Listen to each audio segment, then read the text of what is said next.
আমার সুলতান আলম ইয়াক তো চিনি পাইছে, মুসলিম হয় কিন্তু দাড়ি নাই, খাম নাই। মুসলিম হয় কিন্তু দাড়ি থাকা লাগে না, প্রেসিডেন্ট হয়, মাইনরিটি সেলৰ প্ৰেসিডেন্ট।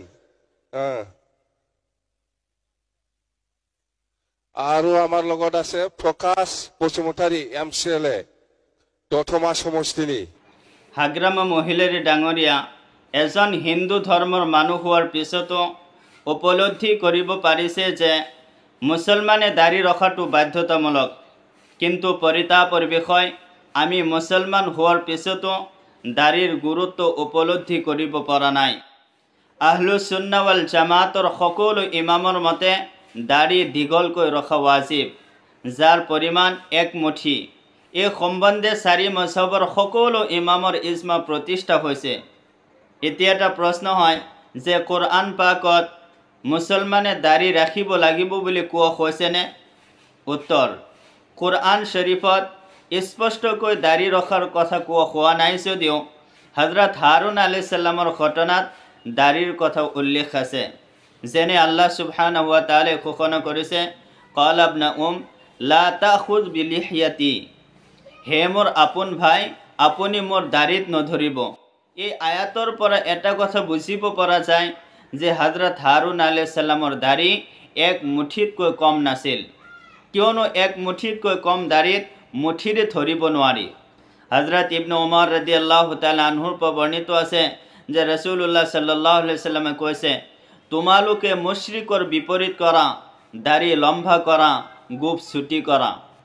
আৰু ইবনে উমৰ ৰাদিয়াল্লাহু তাআলা আনহু যেতিয়া হজ বা উমৰা কৰিছিল তেতিয়া তেওঁ দাড়িক মুঠ মাৰি ধৰিছিল আৰু অতিৰিক্ত অংশ কাটি পেলাইছিল। দাড়ি কাটি পেলোৱাৰ নিৰ্দেশ কোনো হাদিছত দিয়া নাই। দাড়ি নাৰাখা বা এক মুঠিতকৈ কম ৰখা হাৰাম ও কবিৰা গুনাহ। দাড়ি ৰখা সকলো মুছলমানৰ কাৰণে প্ৰয়োজন। দাড়ি সৰু কৰা বা খুৰ লগোৱা দুয়োটাই মাৰাত্মক অপৰাধ। দাড়ি মুছলমানৰ পৰিচয়ক। সকলো নবীৰ মুখত দাড়ি আছিল, সকলো সাহাবাৰ মুখত দাড়ি আছিল, সকলো আল্লাহৱালা বুজুৰ্গসকলৰ মুখত দাড়ি আছিল। কিন্তু দুখৰ বিষয়, আজিকালি কিছুমান নামধাৰী মুছলমান আছে, তেওঁলোকৰ মুখৰ ফালে চালে অনুভৱ হয় যে তেওঁলোক যেনিবা পুৰুষে নহয়। সমাজত আৰু এক শ্ৰেণীৰ মানুহ আছে, তেওঁলোকে নিজেতো দাড়ি নাৰাখে, কিন্তু দাড়ি ৰখা মানুহ দেখিলে ইটিকিং কৰে। কম বয়সত দাড়ি কিয় ৰাখিব লাগে, দাড়ি ৰাখিলে বুঢ়া মানুহৰ দৰে দেখা যায়, ইত্যাদি ইত্যাদি। এটা কথা মনত ৰাখিব, দাড়িক লৈ হাঁহি ধেমালি কৰা, তাচ্ছিল্য কমেণ্টছ কৰা ইমানৰ ক্ষতিকাৰক হ'ব। নিজেও দাড়ি ৰাখক আৰু দাড়িৱালাক সন্মান কৰিবলৈ শিকক।